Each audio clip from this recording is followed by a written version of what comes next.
how am I now going to turn that that visitor into a customer? And like in a physical shop, there will be, a percentage of people will look in and go, no, this is not what I wanted, and walk straight out. And that's fine. That's, in our world, that will be called a bounce. And that might be because they go, oh, no, this is too expensive, or oh, no, this is too cheap, or that's not what I was looking for. And what you want to be talking to is the people that look engaged, looking around the shop, and, ask them and sort of push them forward to come to the, from the physical perspective, come to the till. I like to start the podcast as in give people a reason on why they're going on this adventure. So, we got to understand the guide to the mountaintop. So how would you sort of encapsulate what you do and maybe what a point of difference in what you do is? Good question. Well, you asked my mum. I work in IT, and which is definitely not what I do. So I am a co-founder and owner of a digital media agency called D3. We still do all of the other media, so TV, radio, press, but our main focus is on digital media. So that for us means SEO, paid search, performance media, like Facebook, TikTok, etc. As well as these days you can now buy out of home digitally. So I could right now on my phone buy a billboard in the UK. Or anywhere else in the world.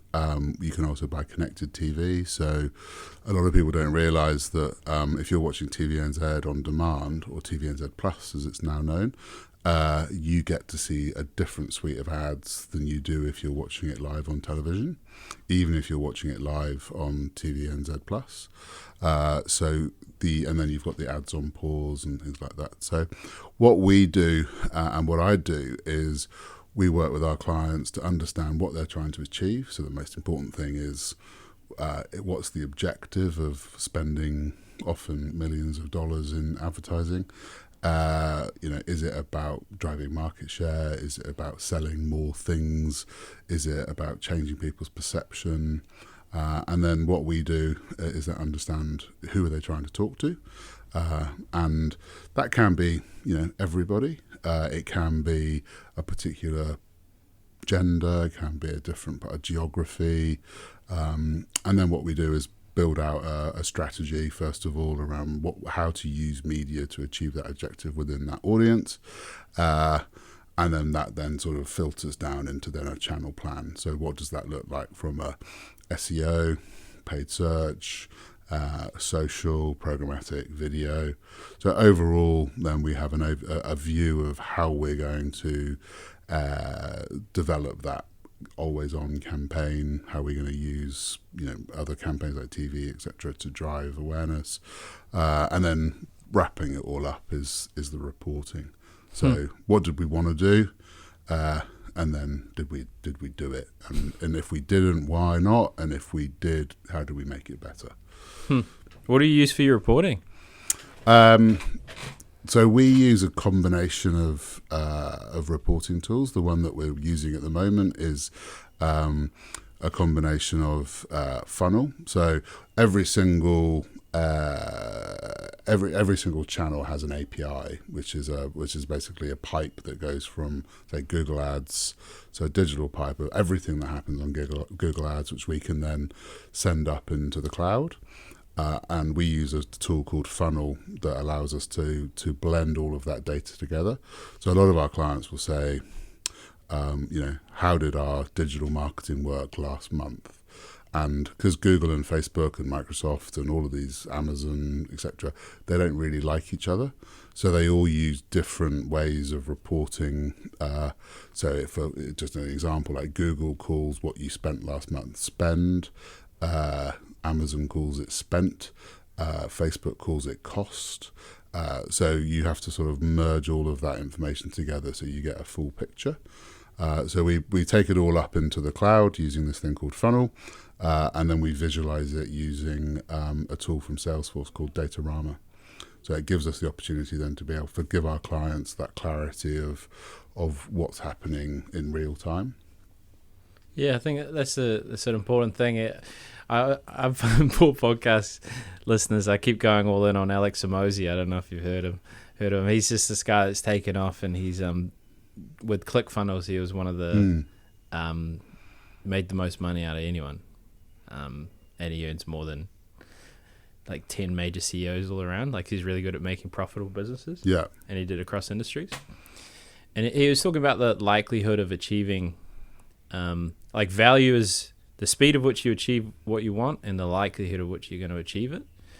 So it's interesting. The reporting is kind of like a reassurance piece around the objective. So it's like, hey, we're progressing, we're going there. Because, like someone new like me, I set it up and like, oh, hey, you got this many views. And they'll be like, well, what the hell does that mean? I'm confused. Have you noticed, like, as your businesses progress, you made iterations to meet the needs of each individual's feelings? Yeah, well, I think what's happened is, so if you cast your mind back, I mean, only sort of 5 years, marketers were spending real dollars to buy likes on Facebook or thumbs up on LinkedIn, and everyone's now realized we must have been insane, being able to use that as a metric of success.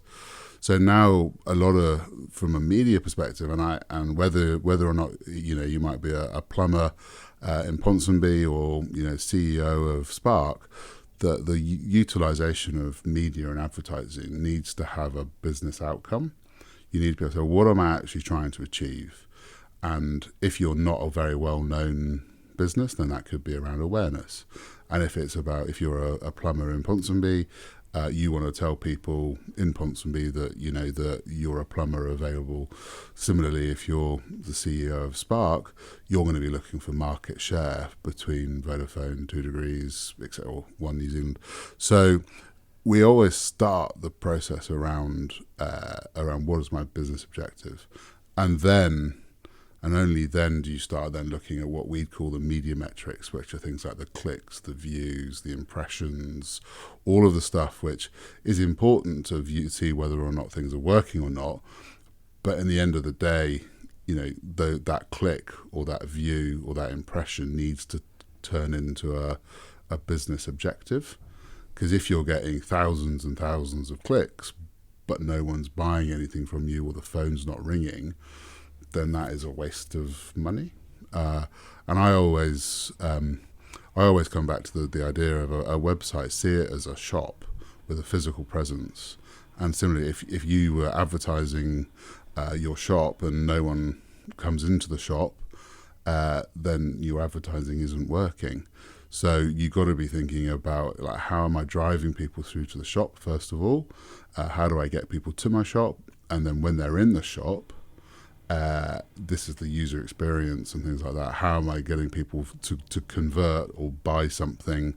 And similarly, a lot of that is, if you think about it from a physical perspective, if you walk into a shop, there's often someone comes up and says, anything I can help you with, or everything's laid out nicely. And that's the same as a website. And it doesn't matter whether or not you're selling phones or you're selling a service or you're selling an idea. You've still got to be thinking about that from a perspective of, okay, they've arrived on my website or they've arrived at my video. How am I now going to turn that that visitor into a customer? And like in a physical shop, there will be, a percentage of people will look in and go, no, this is not what I wanted, and walk straight out. And that's fine. That's, in our world, that will be called a bounce. And that might be because they go, oh, no, this is too expensive, or oh, no, this is too cheap, or that's not what I was looking for. And what you want to be talking to is the people that look engaged, looking around the shop, and ask them and sort of push them forward to come to the again from the physical perspective, come to the till. And that's really, and if you use that analogy and look at your website as if it was a shop as a physical presence, you ask yourself, well, is it easy to see things? Is it easy to take things to the till? Is it, or all that kind of stuff? Bless you. Thank you. Keep going. You're rolling. Well, no, I think that's sort of. Yep. I think that's sort of the So yeah, I would say always, like if you want to be a like conversion king, own the funnel, all of that kind of stuff, it all starts with the basics. Like, and all, if you look at any of the sales gurus online, everything starts with the basics. That comes really to understand the person at the end of the mouse, like we say, is the who are you actually talking to? How are you going to get them to engage with what you're selling, and then move them on into the funnel? That's a great analogy. On the discovering an avatar, like maybe you have clients you come across and they have an idea of who the avatar is. One of the things Alex Hormozi did with his business was he had 1,000 gyms using his agency service. And he found the ones that paid the most and they were the best clients, and then asked them questions, then found similarities. And they appeared to be more conservative leaning, for one thing. They're very coachable, and he had this like layer of lists, and then he tailored all his marketing to that from the website, which meant, you had less conversions up front, but you had more value per client. And he made like 13-to-1 advertising just because he charged more on the front end. So how do you go through the process of discovering who you should sell to? So we would call that, so in the marketing world, is a persona. So you and I think that and there's some really good examples of how you develop a persona. So, I used to work with, say, Warehouse Stationery, and they would have 3 key personas that they would always talk to. And I can't remember the name, but I think it was like sort of Jane, Dave, and Sarah.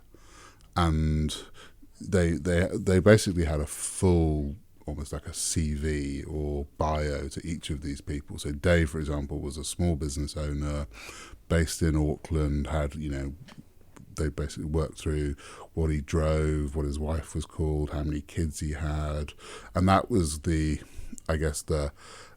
picture of a really big customer segment. And say Jane was like a mum of 3, I think, living in rural New Zealand, and what that does is it gives you a lens around to be able to look at the way everything from your mailers, your website, your emails. So basically, who are we talking to, and does it, and puts that lens of, say, right, we need to do a newsletter that's through the lens of Dave or through the lens of Sarah, or etc. And I think that's a very typical thing that big marketing businesses will do. It doesn't take a lot of time, but if you're smaller, you go, really, this is my product. Who is most likely to buy that? And it really depends on whether or not you're starting out or you have a business already. If you have a business already, the best thing to do is look at your current customers, and that's a case of, and you can, if you have a customer database of say 1,000 people, you can start to look at, depending on what data you have, you could look at geography, you can look at gender, you can look at, if you've got their addresses, you can start to look at, potentially value of houses and things like that. So you can start to build up a picture of who is buying your product. And then I think it's and then you can always ameliorate that information by sending emails and surveys and trying to understand a little bit more about, where they eat, what they watch, etc. Because what that then gives you is an opportunity to tailor your messaging more precisely to the different audience segments that you have, and that allows you then to also kind of go who, and I think this is the biggest secret from a media and advertising perspective, is actually who we don't want to talk to. So what we actually start with is who don't we want to talk to, and that's not necessarily being sort of what's the word, discriminatory, but if we have a retirement village client, and there's going to be everyone basically under the age of 25. without a mum and dad that might be thinking about going to retirement village, they are not going to see that advertising. They might see it, but it will be completely and utterly irrelevant to their lives. So you kind of go, there is a whole bunch of people out there who is not going to be interested in the product that we have. So that's the first thing to do, is just work out who is this not for. And that can be just like a whole gender or a whole geography. So if you're an Auckland-based business, you go, I don't want to talk to anybody in Wellington and Christchurch. Actually, anybody below the Bombays, I've got no interest in talking to. So, and then you can then start to go, well, actually, who do I want to talk to? Are they going to be older, younger? Are they going to be, what type of house they live in?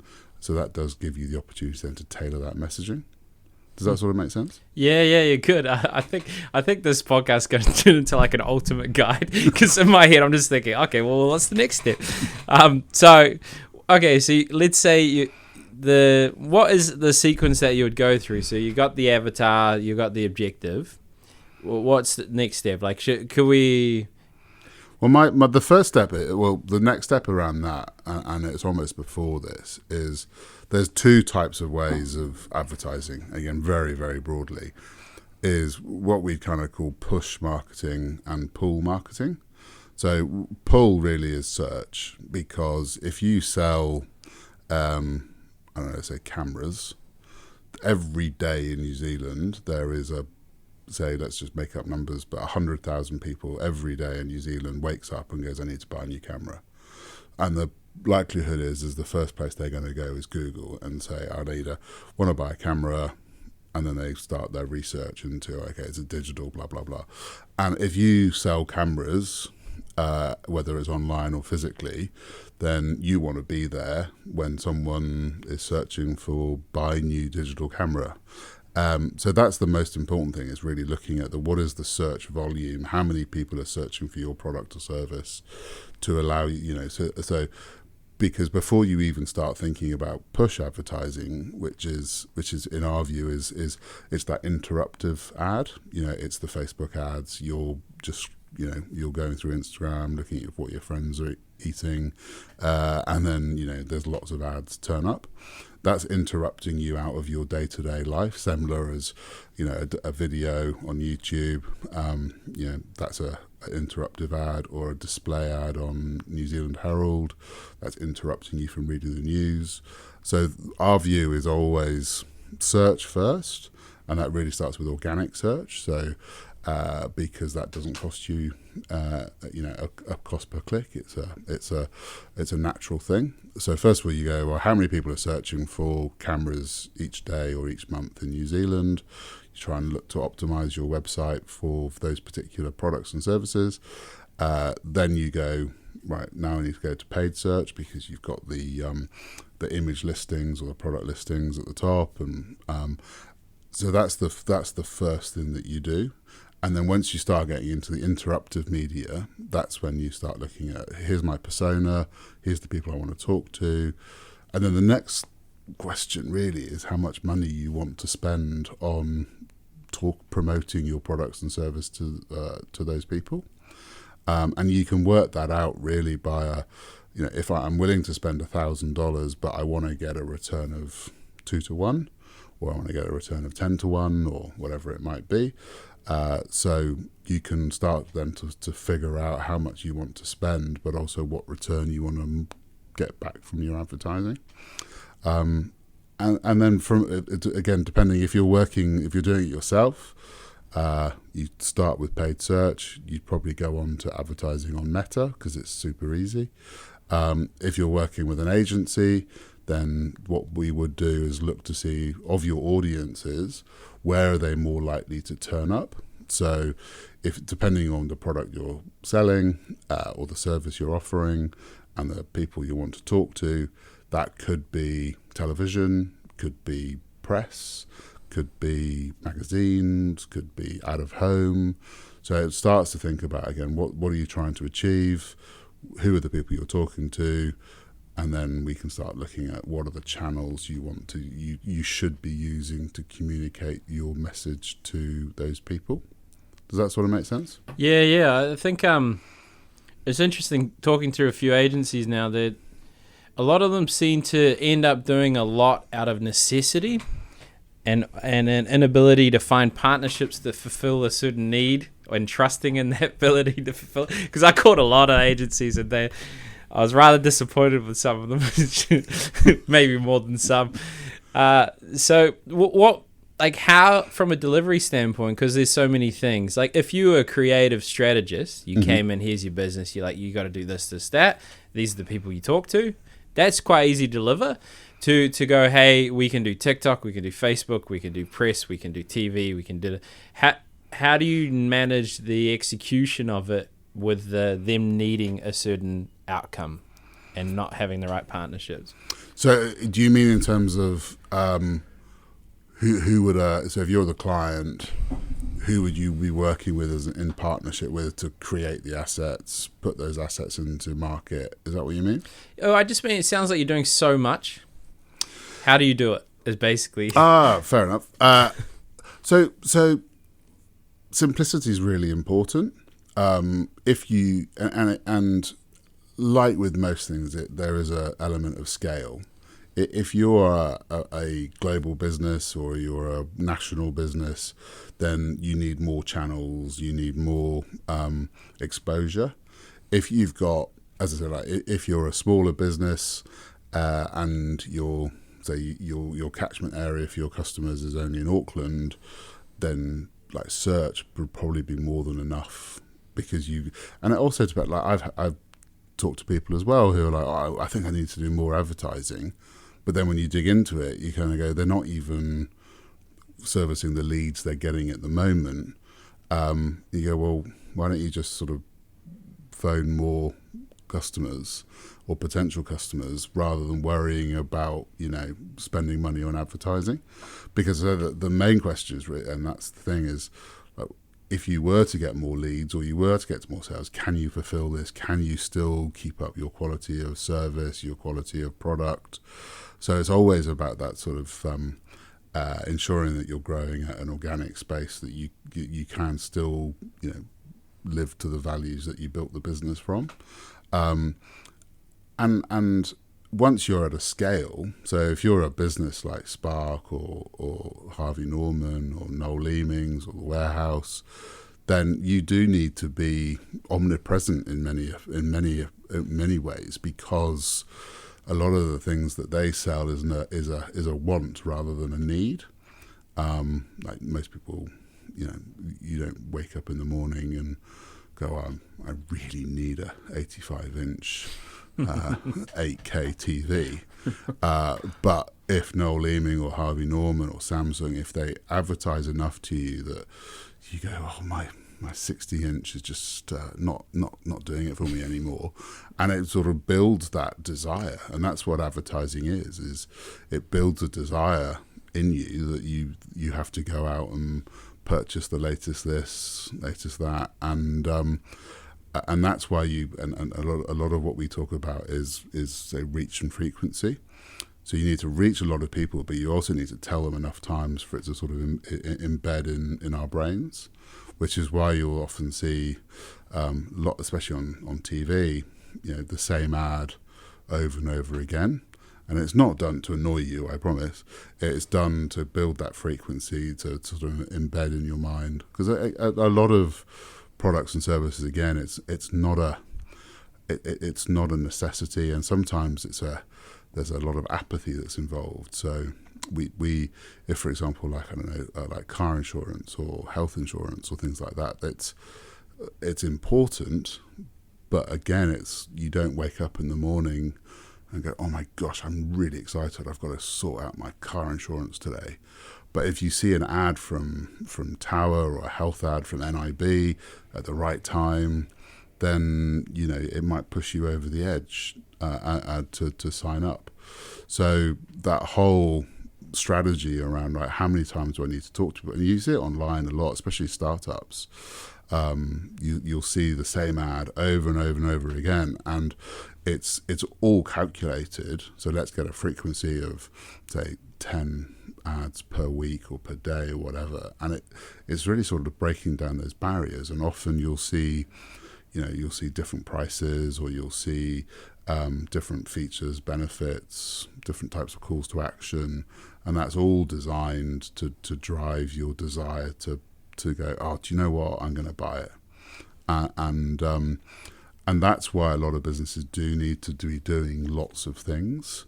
And as then the other part of that is, if you are a business which is talking to big segments of the country, so everybody, if you're the warehouse, for example, you would need to be talking to everybody who's, say, 16 to 65 or 16 to 65 or 75.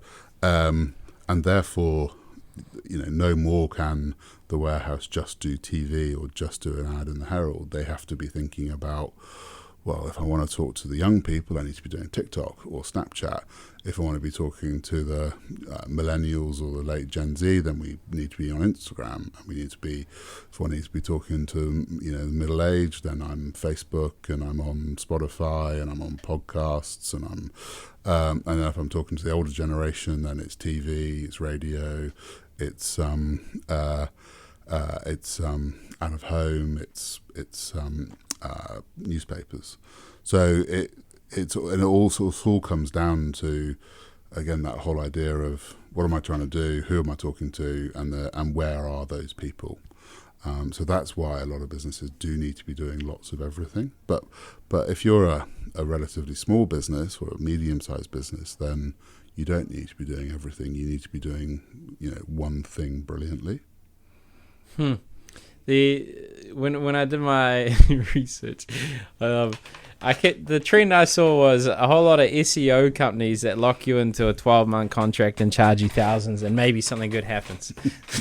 Why are they all doing SEO? And is it scalable? Is it easy? Is it for me, I'm just like, well, whatever gets the result. So SEO is, my background is SEO. I started my career before Google actually even existed. So back in London, I actually do remember the day that Google someone actually said, there's this new search engine, come and have a look. We were all using Alta Vista and Yahoo, and Google really did change the game. But I think search, or SEO in particular, is still the purest form of marketing that any business should do. It is always and should be the first thing that any business does. But it is time consuming if you do it yourself. There is a real element of technical skill, and it does also include a focus on time. And like a lot of these things, if you are doing content-led marketing, which sort of SEO sits into, then the biggest cost you'll ever have to do is time.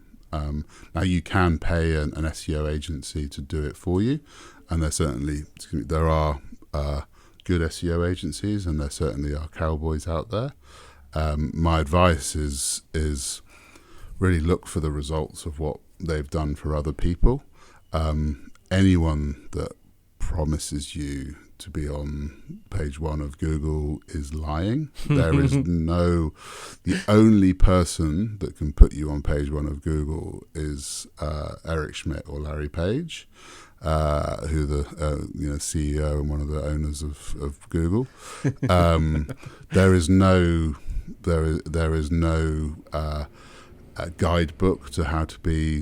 Google have never said what their algorithm is. Lots of people guess what it is, and do very good educated guesses. But again, like with SEO, it really is a mixture of art and science. There's sort of three components to it. The most important is the technical side of things, and all that means is that you allow Google to come onto your website and index what you've got there. And one of the things which always blows my mind is that Google doesn't actually search the live internet or the live web.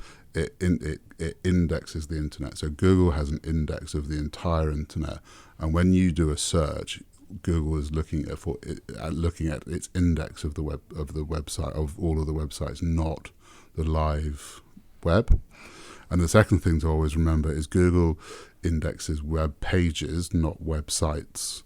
So every page, as far as Google's concerned, is an individual page that is connected by navigation, etc. But if you've got in each individual page has to be indexed by Google for you to see it. So the reality of if you're thinking about doing SEO, the first thing you should do is open up an incognito window in Chrome, so it doesn't have any of your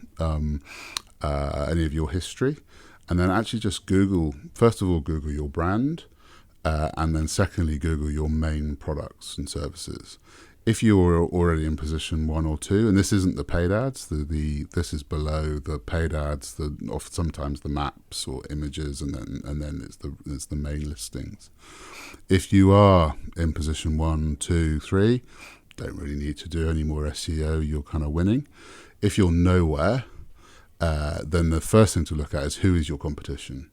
So if you were, I don't know, say starting up as a phone company in New Zealand, you know that you couldn't possibly get into probably position 5 or 6 because Spark's going to be probably one New Zealand, Vodafone be number 2, 2 Degrees, any other. So you physically know that you're not going to be able to probably get in the top 5.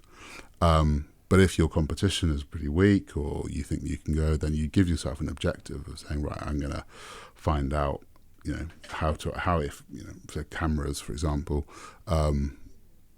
Photo Warehouse, for example, might be in position 1. You look and say, okay, well, the likelihood is, let's say, digital cameras New Zealand, I could probably, within a few months, probably get to position 2 or 3. So, it's not difficult to rank well for Google for certain keywords because no one searches for them. So the other thing to look for is, of your products and services, how many people are actually searching for them on a monthly basis. And you want to be looking for those high-value keywords. So, and that's where you talk to your agency and go, well, these are the keywords that I think that I need to be ranking for. What are the likelihood that we can get into position 1 to 5?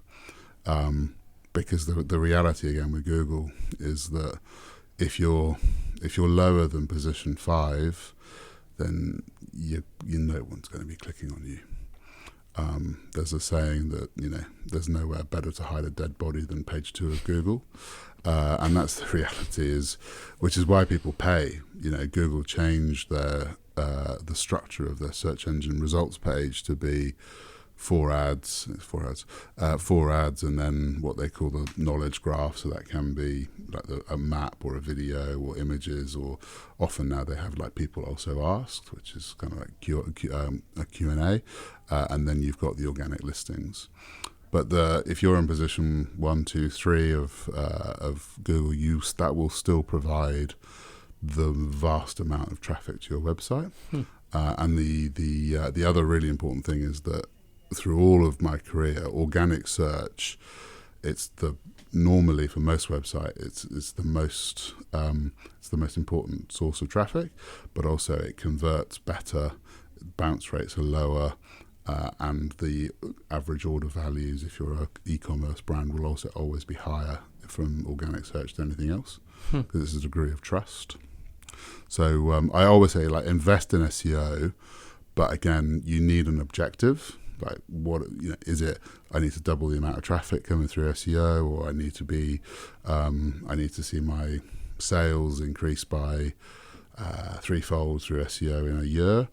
Never just do SEO through rankings, because if, for example, a cowboy agency says, "Oh yeah, I can get you into position number 1 for your brand and a random keyword," they can do that. It's not going to be hard, but you won't get any traffic from it.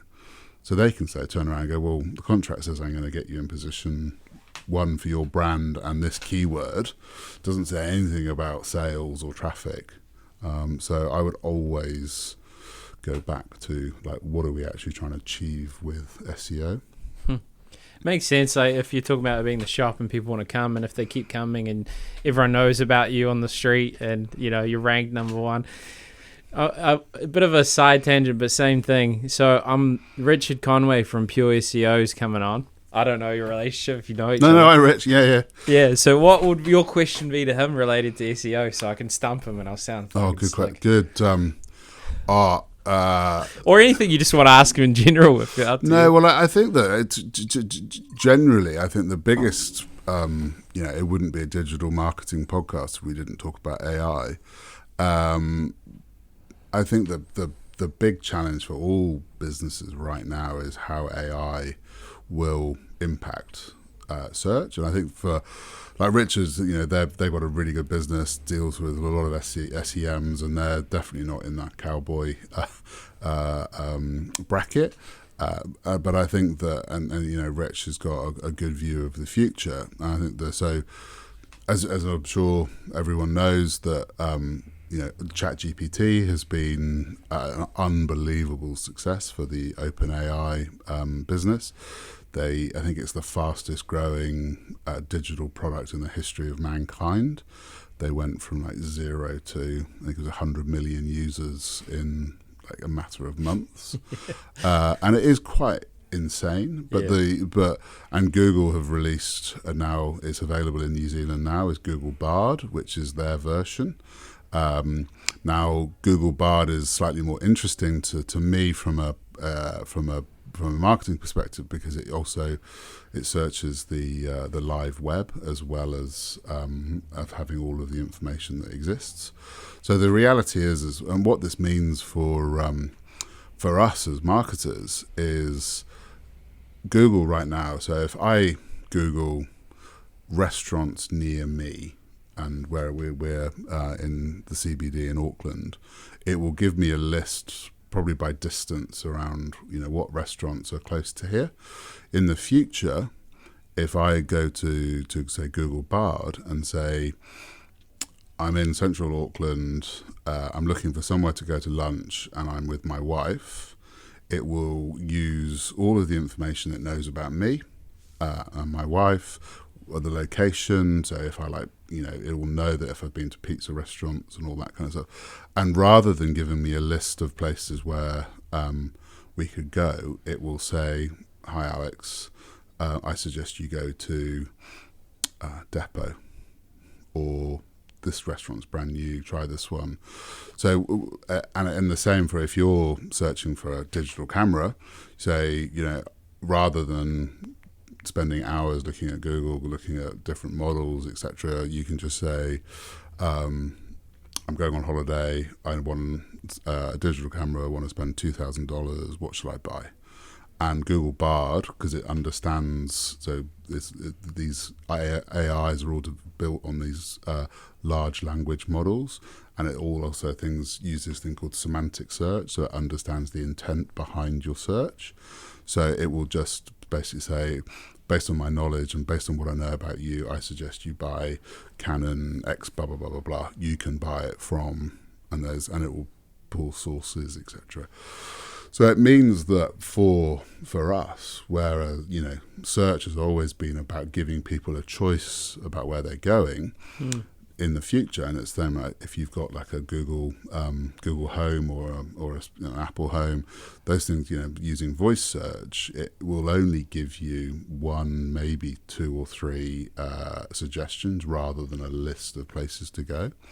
So that's the thing I would ask Richard is, at what point do we start really thinking about SEO from an AI perspective as a small business, or that his pure SEO focus a lot on those SME businesses. So I mean, it exists now, and we can already see like ChatGPT has evolved hugely over 3 months. Google Bard I've been playing around with it for the last few days. You can see it being a massive game changer of the way that people will interact with search engines. Damn, behind the eight ball. I got all my information from TikTok, and because it was always trending, I was always ahead. But now I've removed all apps just so I can focus more on life. But I didn't know about Google Bard. Okay, because at the moment, since ChatGPT came out, I've been using it every day for everything. It's insane. It's an unbelievable tool. We, as a business, we use it. I think pretty much every single person within our business D3, we are using it daily, whether it's for writing client emails, writing presentations. We're building like search ad copy. We're doing. We get it to do just crawl SEO websites for SEO purposes. It's it reduces, or I guess it reduces the time that people are spent on boring automated tasks, leaving them to actually think about, what are we actually trying to achieve for our clients. So I think it's wonderful. I think the whole idea of it's going to take over the world and no one's going to have jobs anymore is slightly insane. But I think that there's going to be a people who, in the future, it's going to be the people that embrace it and understand its capabilities and how it can fit in with people's lives, and then there's people that thinks it's the devil and ignore it and try and defeat it, which is not going to be possible. No, I find humans are naturally resistant to change, and that's also the great thing about underpriced attention is, people, often the places people are fearful to tread are the greatest opportunities. Yeah.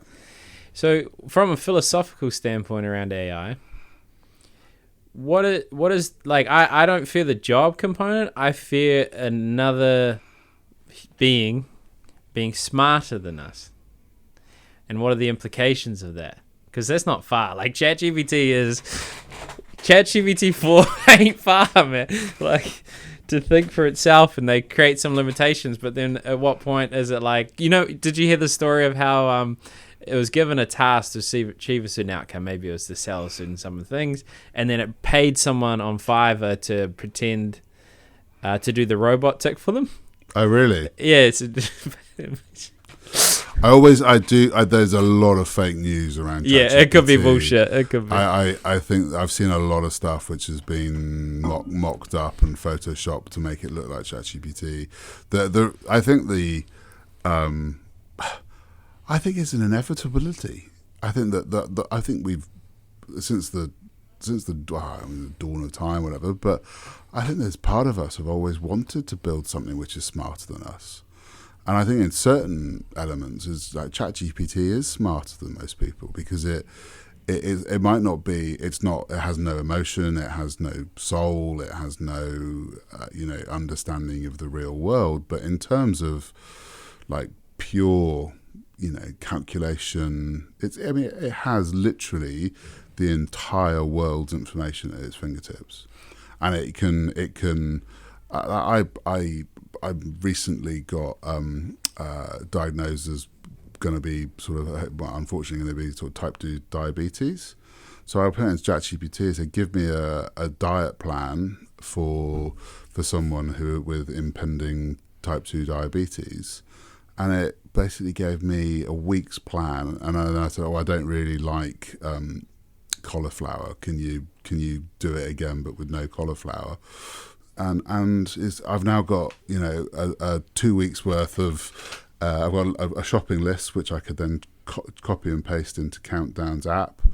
Job done. I've got a list of things that I'm going to eat, and it's kind of like that would have cost me probably time, money, and energy to go and speak to a dietitian or buy books, and I'm not that patient.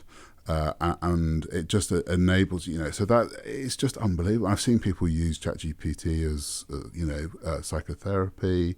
I've seen people use it, obviously the simple stuff of like calculations, and we use it a lot for testing. So when we're building scripts and we're building algorithms, normally you'd have to go through a big long testing process of making sure that things work.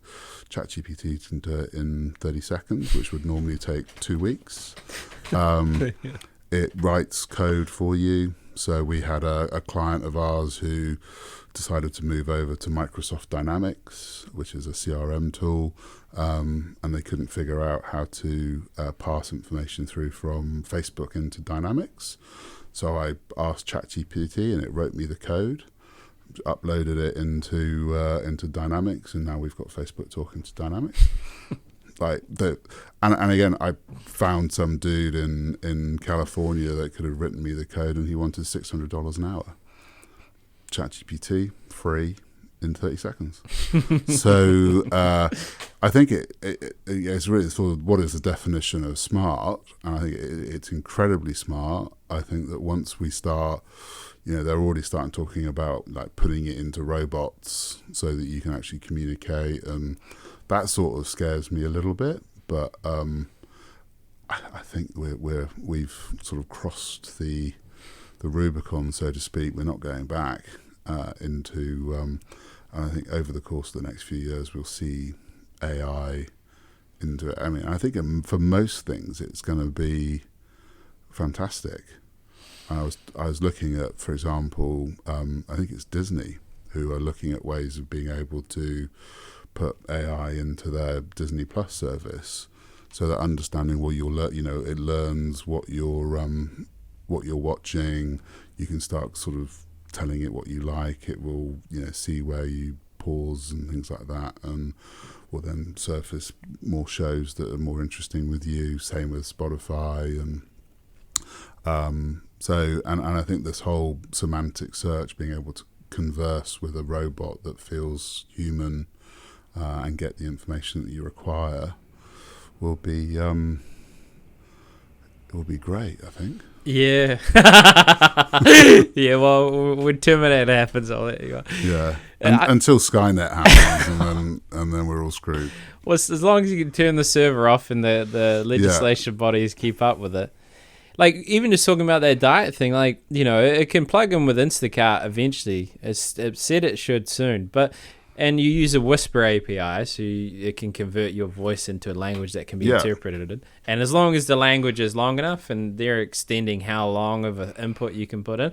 So you imagine you just sit in the kitchen, you're like, yo, this is what I'm trying to achieve this week. I'm going to have dinner with this person, bum, bum, bum. This is my calendar. Can you order these things through Instacart? Make sure they're on my doorstep Wednesday morning. And it's done. And then you got a smart fridge and a smart kitchen that will cook it for you. Yeah, that's what you need. That's what I want. Yeah. Those where you just go straight from my food bag, just order it, cooks it, job done. Thanks very much. Yeah, I think you make a really good point there, which is the legislation that sits behind it. And I think one of the things that we've learned, like to our detriment, I guess, is that governments and legislation were just never ready for the Amazons and the Googles and the Facebooks of the world, where they, our entire global structure is around nations that police the laws of each country, and it's really that Google, Facebook, Amazon has been the first time where these global businesses have been way ahead of the curve of our antiquated legislation systems. So, Google's not regulated here. It's regulated from Ireland, I think it is. And they are self-regulating better. They're doing better at, taxes and things like that. But these are super huge organizations. I mean, I think it's going to be next week that Apple will turn into the first $3 trillion company after being the first trillion and 2 trillion. But I think it took them, 30 years or 40 years to get to the first $1 trillion company. But then it took them 6 weeks to go from the first trillion to 2 trillion. My numbers might be off, but and now the 3 trillion is only weeks away. So that is insane. I mean, they have more money than most countries. So I think that the legislation and the regulation needs to really to get its house in order. Well, it's scary because a lot of legislation is after the fact, and once the genie's out of the bottle, I think as well, like speaking of powerful companies that only people are starting to talk about now, you got BlackRock and Vanguard. So essentially they're just passive investors, but all of people's money's pulling into it, and it's over $10 trillion, like it's trillions of dollars, and they're all the major shareholders in all the major companies. And for we won't go conspiracy on you, but like say Joe Biden, for example, he appointed a key leadership person from BlackRock into the Treasury, and then the first person that's been appointed into the rebuild of Ukraine is BlackRock. So I worry when you do have this distillation of power, like if it's just localized in one area and we have an inability to regulate, or they have an ability to influence the regulation, but then you've got the AI that it exponentially learns, and we're reacting after things have happened. So it's scary. Yeah, I think the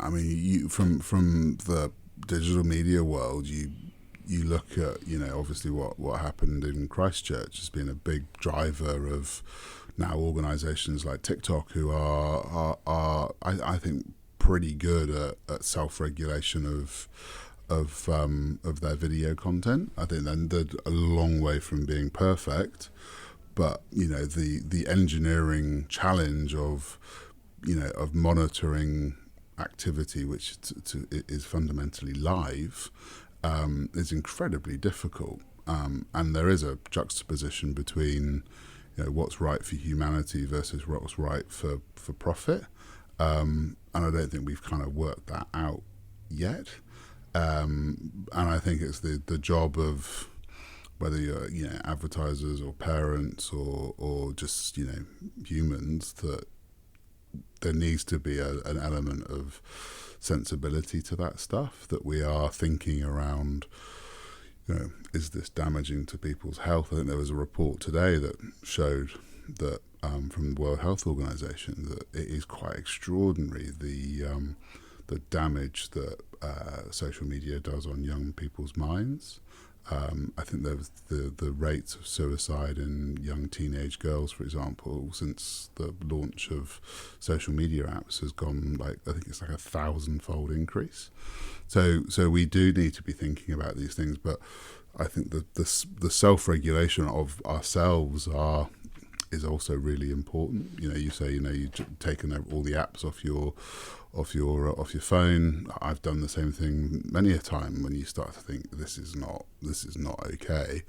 But there's a lot of people that aren't that self-aware, who are just sort of doom scrolling through all of this stuff, thinking that Instagram lives are real, or TikTok is a safe place to be. And I think that and ultimately these organizations, whether it's Blackwater or Google or Facebook, they have an incredible amount of power. I think Google's legal bills for lobbyists in Washington is probably the size of some people's GDP, because they know that if they have politicians that they can not necessarily control but have an influence on, then they're not going to be regulated in the same way or whatever. So I think we do need to be careful. I think a global body that regulates how these apps work, or technology apps. Because again, Amazon, we're lucky enough here, I think, in New Zealand where we don't have Amazon, but they can come through and destroy cities because that it is an unbelievable service, but it's done at the detriment of small business, of humans, and we just make Jeff a bit richer. I don't think Jeff needs to be any more richer. Gee, wow. Well, there was an interesting thing within that as well around the consumption of said media and the impact on people. And I find it's very hard to tell someone they're wrong and them admit it. It's never a good idea to do that, because often their identity is linked to the actual viewpoint. And now you're having these visual, tailored, interest-based consumption that is taking you down a rabbit hole of a belief system that only further entrenches. And then also it's instant gratification. So you're not creating the emotional fortitude to navigate uncomfortable conversations. You're even dating, you're swiping. You don't even have to go up to the girl in the bar and say, oh, hi, and getting rejected 10 times and one of them likes you. So you just go and fucking swipe. So what do you think is the is it a positive thing? Is it humans are just perpetuating what they feel anyway, so it is what it is? Or what do you feel about the consumption of media and the impact on society? God, it's deep. Sorry, man. That's all right. Do you know what's quite interesting is so my old professor at uni always used to say when we talk about globalization and technology is that human behavior stays the same, technology changes. And when you say technology, it's, you go back we've gone from oral history, sit around the campfire, through to written history. Now we're in, the today of live, his live stories through TikTok or whatever. But the reality is that all it is storytelling. It's about being entertained. It's about constant, keeping your mind full. And I think that, but I think that and also that behaviour is about, people need other people, to feed their interest and like-minded people. And it's not. Whether or not you have the same belief system or the same cultural background, it's no surprise that you build these little sort of fiefdoms within social media where people's interests and values and beliefs all meld together, and it's no different. I mean, I'm English or Welsh technically, but I'm British, so. And a lot of my friends in New Zealand, I've been here 15 years, and I still gravitate towards British people, sadly, because we have shared background, we have shared interests, and similarly, it's when Kiwis arrive in London, they all go to Earl's Court and hang out with each other. And it's the same whether you're Indian community or Chinese community, and that's the same as if your interests are Fortnite or your interests are FIFA, or in more darker spaces of the internet, if your interests are far right or conspiracy theories or whatever, and that's what TikTok does very well, is it brings you into the content that you actually want. So I think that the reality is that we need to get better at real life interaction. One of the things that we see as a business is we are a communication business. We develop relationships with people, but a lot of the people that work for us that are certainly younger than I am are very reticent sometimes to pick up the phone, to go to a meeting in person, or it's safer sometimes to be on email or on chat, and that doesn't develop relationships. Similarly, you can't. It's harder to build a relationship with someone over a screen than it is in real life. So I think that as long as technology or apps or media ultimately is bringing people closer together, is a good thing. But I think we have to be conscious of the fact that there needs still to be, the idea that friendships and relationships are better when they are in smaller groups, which is why I think there's been a lot of pressure around, especially younger people who are, they are, needing likes. They're needing people to see their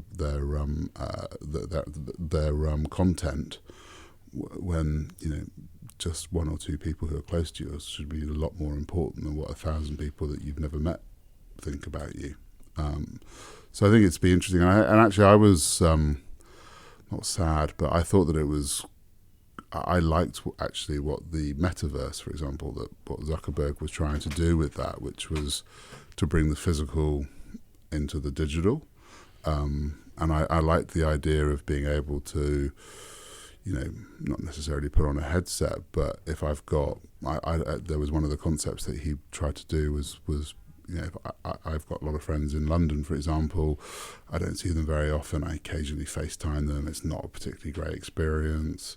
But if we could, meet in a virtual pub in London, that I could put a headset on, they all put a headset on, and it feels like we're there. That's and whether meetings where it actually feels like you're physically meeting. I didn't like the whole avatar thing. I think that looked a bit silly, but I like the idea of the physical and the digital coming together. I actually started my career in the world of events back in London, and events are like conferences and trade shows, and they're things that still do unbelievably well. There's in theory, like trade shows and conferences we shouldn't need them. We have Zoom, we have webinars, we have all of this stuff, but people still love wandering around a trade show, meeting people, having conversations, going to the bar, having a drink, and they're a really great opportunity to interact and build relationships, which you cannot do digitally. So hopefully it will still continue to desire that sort of human interaction. I think from what I've seen from the history of advertising and the technology advancements, it's all just an attempt to replicate the human experience. You start from audio, then video, and then more virtual and engagement, and then you could do sensory suits. It's interesting that your hands matter, but your arms don't. Like when you talk about the bit of use, when you see your hands, it's okay. Do you think you have hands, but you don't need the arms? Who needs arms? Yeah, well, pointless things. Pointless. Yeah, well, I never think about them. Just stick them on your shoulder, you'll be fine. Oh God. Yeah. So on that deep note, we've done an hour. So yeah, you're very knowledgeable in what you do. So who should find you, and what problem might you solve for them? And then I'll put a link in the description. Thanks. Well, so what we specialise really in New Zealand owned and operated businesses who are looking to communicate with an audience. It's through media ideally, but whether it's SEO, we have a couple of really smart SEO people. We do paid search. We do, but we sort of operate probably in that sort of medium-size business. So the clients we work with at the moment are the likes of sort of MetLife Care, NIB Insurance, Milford Asset Management. Oh yeah, Milford. Yeah. We do some activity with Ikoya Candles, Up Education. So they've got sort of NZMA, NZ School of Tourism and things like that. So we and finally we also work with Co-op Bank down in Wellington. So those are sort of businesses that we do really well with, but we're really sort of open to giving advice to any business in New Zealand, to be honest. We're really, one of the passions that we have at the moment is I love working with really digitally ambitious Kiwi businesses that are looking to go overseas. So if you are if you are a business that's kind of going, how do I crack into the UK, or how do I crack into to Australia or the US? One of the most amazing things, again, with digital now is that you don't physically need to be in any of these places to actually find out who the audience is, who advertise to them. As I said earlier, right now I could put an ad, a digital billboard anywhere in the world. I could put one on Times Square if you got enough money, and I can do that all off my phone, sat in my office in Parnell. So you can put Facebook ads, and the difference obviously is there's rather more people in the rest of the world than there is in New Zealand. So we often do talk to businesses and say, I got a budget of want to crack America, and I've got about 10 grand. You might need to add a few zeros. Even California has what was it, like 20 million people. So it's a big country, and the same as UK is nearly 75 million people. So again, you have to be more targeted. Really think about who do you want to talk to, what's your point of difference. But that's really exciting is when we're just working with a really cool business called Ziwi. We make dog food and cat food. Okay. And they're sort of already pretty big in the UK and the US, but they're sort of cracking into Europe, which will and Japan and North Korea, not North Korea, South Korea. Oh God, that'd be not North Korea. So that's been fascinating, and that's what we love. Is a challenge. So yeah, we're up for any conversation really, but yeah, I hope that was of interest to you. I found it interesting. Good. So, and I imagine they probably do too, because they've listened to me for so long. All right, cool. Well, thanks for coming on. Thanks, man. Cheers.